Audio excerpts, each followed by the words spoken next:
Elon Musk একাধারে প্রযুক্তিবিদ, উদ্যোক্তা এবং মহাকাশ অভিযানের অগ্রপথিক। এবার তিনি যুক্তরাষ্ট্রের রাজনীতিতেও আনুষ্ঠানিকভাবে পা রাখলেন, গঠন করলেন একটি নতুন রাজনৈতিক দল, আমেরিকান পার্টি। দৈনিক মুক্তবাক ইউটিউবে আপনাকে স্বাগতম। আজকের আলোচনায় আমরা জানব ইলন মাস্কের এই নতুন দলের পেছনের লক্ষ্য কী এবং কিভাবে একটি যুক্তরাষ্ট্রের রাজনীতিতে পরিবর্তন হওয়া আনতে পারে।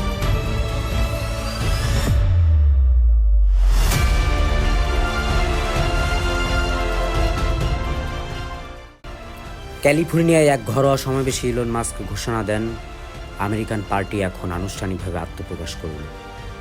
এই দল প্রচলিত রক্ষণশীল বা উদারপন্থী কোনোটিরই অনুসারী নয়, বরং এটির মূল ভিত্তি হবে স্বাধীনতা, প্রযুক্তি, বিজ্ঞান ভিত্তিক সিদ্ধান্ত ও মুক্ত চিন্তা।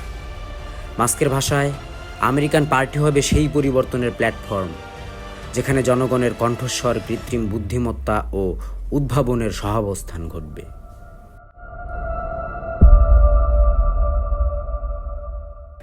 বিশ্লেষকরা বলছেন, ইলন মাস্কের এই উদ্যোগ 2028 সালের প্রেসিডেন্ট নির্বাচনের প্রস্তুতির অংশও হতে পারে। যদিও তিনি এখনও প্রার্থী হওয়ার ঘোষণা দেননি, তবে তার রাজনৈতিক ভাষ্য ও অবস্থান বিশ্লেষণ করে অনেকে বলছেন, মাস্ক এবার আসছেন আমেরিকান রাজনীতির ভবিষ্যৎ রূপ বদলাতে। এদিকে সামাজিক মাধ্যমে মিশ্র প্রতিক্রিয়া। কেউ বলছেন এটি যুগান্তকারী পদক্ষেপ, যেখানে প্রযুক্তিবিদরাও নীতি নির্ধারণে অংশগ্রহণ করবে।